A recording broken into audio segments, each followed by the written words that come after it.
سلام لهم خزيانا مخبق وخلق تختا من خرزة شاوعة من هضرة اديوم هديرة خلاخا جو قنطر مردود صنايا آطرايا الخا أموريا آينت إيوة متري سامي هلبت بتخاز أخن أختن مو إلى خويشات تاها أموريا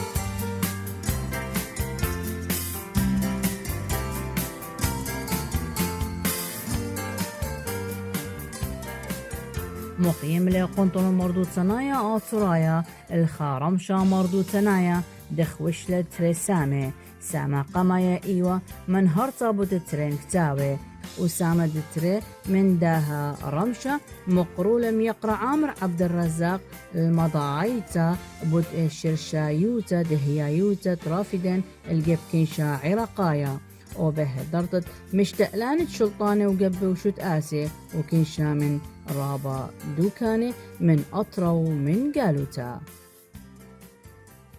قبل ما نبدأ المحاضرة نبذة قصيرة عن حياة الدكتور عامر. الخبير الآثاري عامر عبد الرزاق الزبيدي من مواليد محافظة ديقار قضاء الشطرة 1975. شغل منصب مدير آثار وتراث محافظة ديقار للأعوام 2010-2012 وللأعوام 2021-2022. شغل منصب مستشار رئيس مجلس المحافظة لشؤون السياحة والآثار عام 2015. عضو بعثة التنقيب في موقع أم العقارب الأثري لموسم 2008 وهو موقع السومري. عضو بعثة المجسات الآثارية في موقع تل اللحم عام 2005. عضو بعثة تنقيب موقع تل أبو الذهب الأثري الواقع في الأهوار ويعود للعصر البابلي القديم ولثلاثة أعوام 2011 2012 و2013. عضو لجنة المسح الآثاري لجنوب العراق عام 2007. محاضر في قسم الآثار جامعة القادسية عام 2007. شارك في دورة عالمية عن المتاحف وطريقة العرض المتحفي في المملكة الأردنية الهاشمية عام 2013. عمل مع بعثة المتحف البريطاني لعام 2021 في مدينة كرسو السومرية. مدير آثار وتراث ديقار لعام 2021 و2022. محاضر بالجامعات العراقية والمؤسسات في ترسيخ الهوية الوطنية العراقية. أهلا وسهلا بك دكتور. ربي يحفظكم إن شاء الله وأهلا وسهلا. سلام عليكم أساتذتي الكرام، مساء الورد والياسمين، وأسعد الله أيامكم وسنة سعيدة عليكم يا رب وعلى كل العراقيين في هذا اليوم الجميل الذي كنت منذ الصغر أحلم أن أحيي هذا اليوم، واليوم لأول مرة أحقق هذا الحلم. كنت أكتب عنه، كنت أعيشه في مخيلتي، كيف كان يعيش العراق عيد الأكيتو منذ 1000 السابع قبل الميلاد وأكثر، في شوارع الموقف في أور وبابل ونينوى وآشور والوركاء لا توجد مدينة، وهذا مو حسب رأيي أنا، حسب رأي كل علماء الآثار والأركولوجيين، هنا دكتور عامر كبير الآثاريين من الموصل، كل مدينة في العراق بها بيت الأكيتو، لكنها أغلبها غير مكتشف لحد الآن، لأن بيت الأكيتو وين يصير؟ مو في المدينة نفسها، يكون في خارج المدينة وفي منطقة زراعية. أحسنتم. ويكون شنو؟ خالي من السقوف. هذا البيت يحتفلون به العراقيون من كل الأجناس. تدرون بالعراق كم إله؟ 5000 إله بالعراق، وماكو خلافات بيناتهم. اي والله 5000 إله في العراق وماكو أي خلاف بيناتهم، لا بل يبنونه لآلهة عديدة في كل مدينة يبنونها. إذن كانوا يعيشون بحب، يعيشون بسلام، لأن أنا دوم عندما أتكلم عن له وقت محدد لو هيك يعني أحكوا إذا هاي وقفيني كانوا هو المفروض أكو وقت بس لك مفتوح يعني. ربي يعزكم ويحفظكم الله إن شاء الله. فعندما نتكلم عن هذا البلد أولا لنأخذ اسم هذا البلد العراق. أكو بهم حتى بالتعليقات عليه بالصفحة مالتي عامة تقول العراق، والعراق دولة سياسية كمسمى يعني صار هاي قبل كم من عشرات السنين صار العراق. أبدا العراق منذ البداية كان عراقا، منذ البداية كان العراق.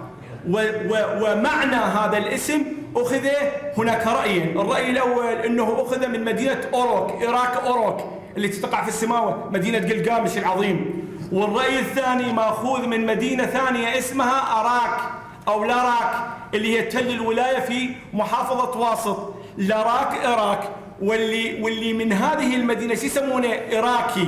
إراكي ليش؟ لأنه جاي من مدينة أراك. أراك أكو فرق؟ فليس اسما عثمانيا وليس اسما فارسيا وليس اسما من أي مكان آخر. أما هناك طبعا المواضيع كثيرة خلينا نضبطها في بعض الأحيان. أكو عندهم جديد أكو ما يسمى بالمشكلة السومرية. خلينا نتكلم لكم شوية عن الناصرية والسومريات. عندهم شيء اسمه المشكلة السومرية. شو المشكلة السومرية؟ إنهم من أين أتى السومريين؟ عجيب، علماء وخابصين أنفسهم حتى يطلعون لنا إنه إحنا شنو؟ السومريين مو من هاي الأرض. 12 نظرية على أنه نظرية تقول السومريين من الهند، نظرية تقول السومريين من أفغانستان وباكستان، وعندهم أدلة طبعا يجيبونها. ونظرية تقول من إيران، نظرية تقول من الأناضول، نظرية تقول من عجيب. يعني يستخرجون آثارنا من تحت أقدامنا ويعني يستصعبونها ينطوننا إياها، يقولون نحن إرثا لهذه الحضارة. هذا أمرا مقصودا، ترى أمرا مقصود. أنا صدقوني ما أريد أدخل يعني في أمور يعني بها أمور سياسية وهي، لكن هي حقائق، يعني حقائق يجب أن نتعلمها حتى نفهم ماذا يدار علينا.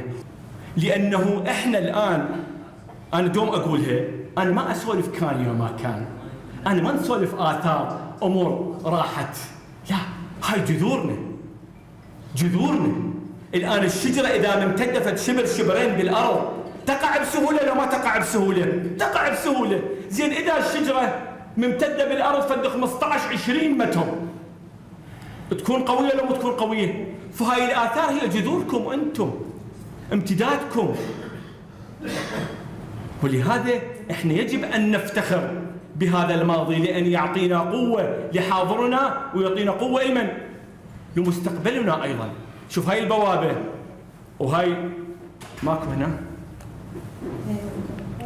هاي البوابة وهاي الكتابات المسمارية واضحة هنا. شوفوا بالثورة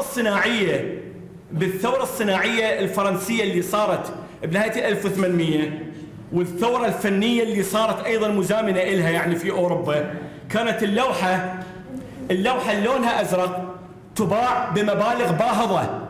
يعني لوحة هكبرها تباع، يعني مو أي شخص يحصلها، بس التجار.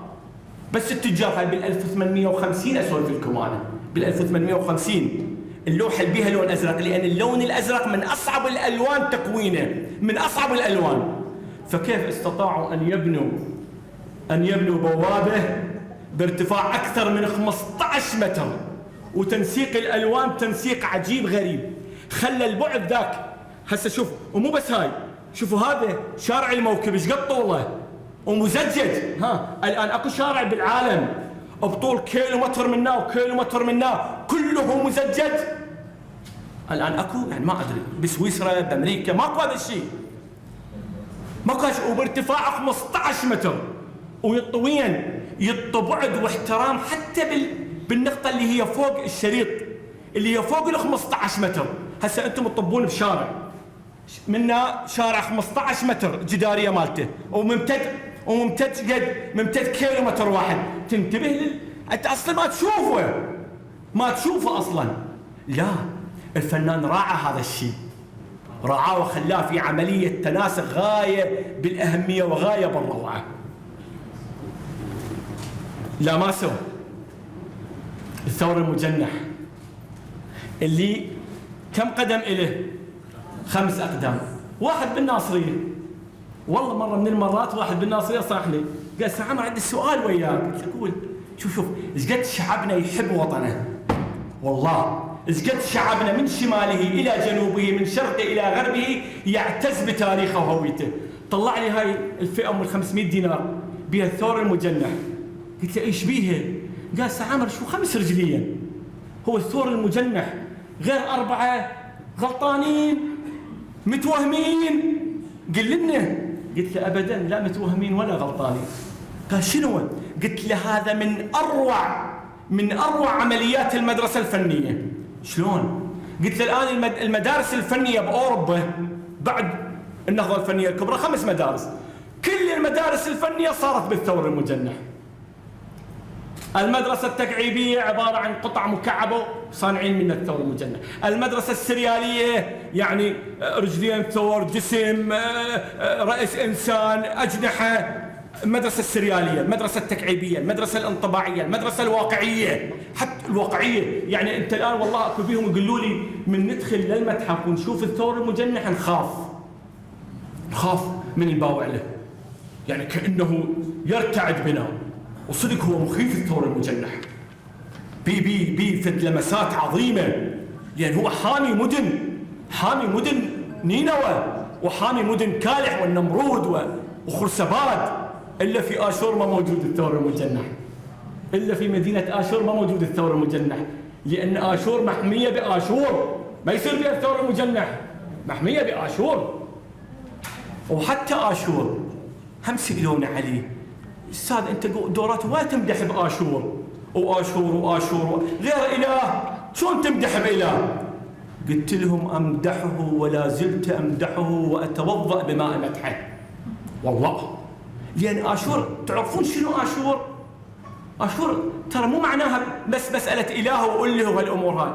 قلت لآشور بالدراسات الدقيقة الحديثة العالمية بأن آشور كان رجلا حكيما حاكما ورعا صادقا مع شعبه بالعصور القديمة. تدرون كل آلهة العراق القديم هي عبارة عن كانوا أشخاص فيما بعد أله، ولا أستبعد أن يكون نبيا من أنبياء الله، والله مو مبالغة ولا عاطفة ولا لأنني بينكم. فهذه الرجل كلام طويل يمكن على الثور المجنح، بس هاي الرجل الخامسة هذه رجل الحركة، بعد الزمن. آخر مدرسة تم اكتشافها بمدارس الفن الأوروبية ال5 هي مدرسة بعد الوقت، بعد الزمن، وكأنه الثور في حالة حركة. نعم من الزوايا تشوفه أنت كذا منا وكذا منا، لكن هذا بعد الزمن بعد عظيم يعطينا بأن الثور في حالة تقدم، في حالة حركة، في حالة القيثارة. واضحة؟ خل أسولف لكم قبل لا أقول لكم عن القيثارة. نص قانون اكتشفناه يعود إلى 2600 قبل الميلاد، حفظوها 2600 قبل الميلاد. شنو النص القانوني؟ رجل جايب بنته ايش قد عمرها باللوح المسماري؟ بنته عمرها 18 سنة. إلى مدرس الموسيقى حتى يدربها موسيقى. يا سنة 2600 قبل الميلاد حتى يدربها موسيقى.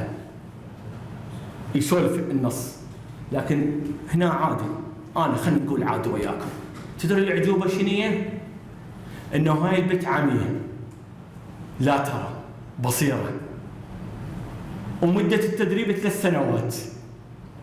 أنا شفهم منه، أنا كمختص بالآثار شفهم منه، أفهم منه أنه الموسيقى مقدسة عظيمة. ترى واحدة من الأمور اللي ارتقت بها حضارتنا هي الموسيقى.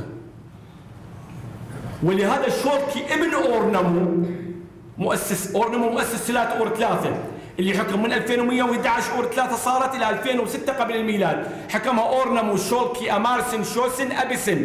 شوركي ابن أورنمو يسمونه بالملك الموسيقار. كان يجيد العزف على 7 آلات موسيقية، وأسس في قصر دار لتعليم الموسيقى. لا بل بعض رقيم يقول كانوا تستعمل لعلاج بعض الحالات المرضية الموسيقى في ذلك الوقت. على كل خلينا بالنص هذا. ايش نستفهم منه؟ رجل جايب بنته عمره 18 سنة وعامية حتى يدربها موسيقى. إذا الجد ماخذه فد ما أخذ من عندهم الموسيقى.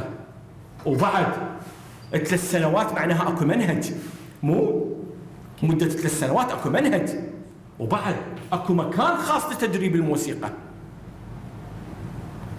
شوف ايش قد كان شعبنا مترف. مع اعتزازهم للموسيقى ايضا كان اكو اعتزاز علما للقوانين. قوانين اورنمو، قانون حمورابي، قانون لبت عشتار، قانون اوشنونة، قوانين الاشوريه، قوانين صارمه لان البلد يجب ان يحكم بمن؟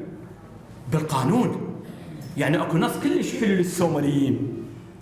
تدري شنو؟ يقول انهم الهمج، يصف بعض الاشخاص انهم الهمج الذين لا يسيرون الا واسلحتهم بايديهم. يصف الانسان اللي يشيل سلاح انه هذا انسان همجي. شنو يشيل سلاح؟ القيثارة السومرية. القيثارة واحدة من اعظم بواكير الحضارات الرافدينية القديمة. كم وتر بيها؟ 11 وتر. بعد شو اكتشفوا بيها؟ شو اكتشفوا؟ اعظم شيء اكتشفه العراقيين القدماء الصندوق الصوتي. هذا الصندوق الصوتي انا ما خصت الست. هذا الصندوق الصوتي، هذا الصندوق الصوتي اللي مساحته ربع مساحة القيثارة. وطبعا منين مصنوع القيثارة؟ من الخشب واللازورد والمعدن. واتجاهات فيزيائية هندسية حتى يوازي عملية الصوت. هذا الصندوق الصوتي لو ما هذا الصندوق الصوتي هاي الأوتار بس تطلع طن طن طن طن. أما هذا الصندوق الصوتي هو اللي يخلي هاي شنو؟ يخلي النوتات الموسيقية كلها تطلع منه. هاي تم اكتشافها وين؟ في مقبرة بوآبي 2800 قبل الميلاد. شو خلالها راس مال ثور. شنو السالفة؟ خلي راس مال مرة حلوة، راس مال وردة. اي والله راس. شنو الربط بين الثور والموسيقى؟ رأس الثور رأس شنو؟ القدسية. طبعا رمز الإله، سن إله القمر. إذا خلى شنو؟ خلى الموسيقى قدسية في ذلك الوقت بعملية تعليمها، بعملية. وبعد أنا دائما دورت مني يقول يابا أنتم وين امتدادكم؟ طبعا أنا بالأدلة، يعني الحديث يطول، يعني بالأدلة على أننا جميعا، هو أولا ماكو جين صافي 100%، لكن إننا بالأدلة. ونزلت قبل كم يوم إذا شفتوا بالصفحة مالتي من جامعة باث الإيطالية، أخذت ما يقارب 5000 عينة ووجدت بأن الجينات السومرية لا زالت موجودة خاصة في مناطق أهوار العراق. امتداد. ضجوا رجال، ما أدري رجال دين وغير فد هجوم عليهم. هو هذا امتدادنا الحقيقي. هسه انتم عوفوا من هذه الجينات، شوفوا عاداتنا، شوفوا تقاليدنا. ألا تثبت هذه العادات والتقاليد وكمية الموروث اللي عندنا على أننا آشوريين، على أننا سومريين، على أننا أكديين.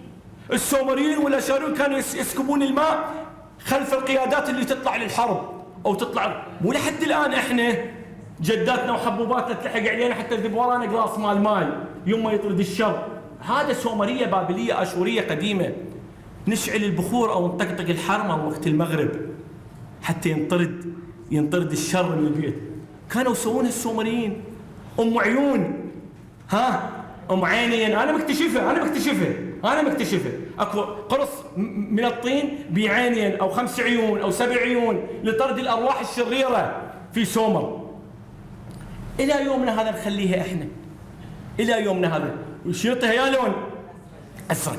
ليش؟ لأنه شوف اللون الأزرق، لأنه دورات بعض البداوة اللي يجون منين؟ يجون من الصحراء، عيونهم عيانا متعودة على الأصفر، لون الصحراء. هذا اللون الأصفر قلق، لون مزعج، يخلي الإنسان دائما بحالة عصبية.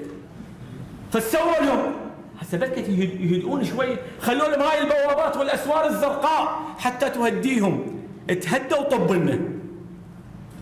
وكثير من تقديس النبقه، ها سامعين انتم؟ النبقه علويه ولا تقطعها، صحيح، اللي هي السدره. زين شنو بالله ليش انا دخت السدره؟ زين هسه احنا هسه كمسلمين عندنا شجر اشكال وانواع غير النبقه، وايضا هم من ذكر بالكتب المقدسه النخا والتين والزيتون. شو ماكو حرمه القطعه او ماكو هالموروث هذا؟ ليش النبقه؟ لما قريتها يذكرها صموئيل كريمر بالاساطير السومريه، يقول عشتار عندما تاتي وتنزل الى الارض تعشعش على اشجار الخبخاب اللي هو النبق. عشتار ما يصير تنزل إنانا، ما يصير تنزل للأرض، فعشها ايش راح يصير يهوى؟ هو شجرة النبق. ولهذا صارت عشتار من ذاك الوقت، منذ آلاف السنين إلى يومنا هذا ما ندري ليش ما نقطعها. ورمز عشتار شنو؟ رمز عشتار نجمة الزهرة، كوكب الزهرة، نجمة الصباح. أول نجمة تطلع بالمساء واخر نجمه تبقى بالصبح، نسميها نجمه الصبح، هو كوكب الزهره. هذا رمز عشتار، هذا رمز إينانة. وبعد احسنتم، وكثير من الامور والموروثات، وهذا موروث عالمي لازم تفتخرون به. الان اكو منظمه عالميه تختص بالسلام، مو رمزها الحمامه. حمامه منين اجت؟ من عندنا الحمامة. طبعا في لوح أحد ألواح قلقامش اللي خاص بالطوفان، أتنا بشتم بطل الطوفان كان شي ذبله حمامة. طبعا هو قبلها جدار شو مطير غراب، لم يرجع بشيء. وراها بعد يوم أو يومين طير حمامة رجعت له بغصن من الزيتون. ايش قال باللوح اللي اكتشفوه في مكتبة آشور بانيبال باللوح؟ فقال وصلنا إلى السلام، يعني اليابسة قريبة علينا، والآن العالم بشرق الأرض وغربها حمامة السلام.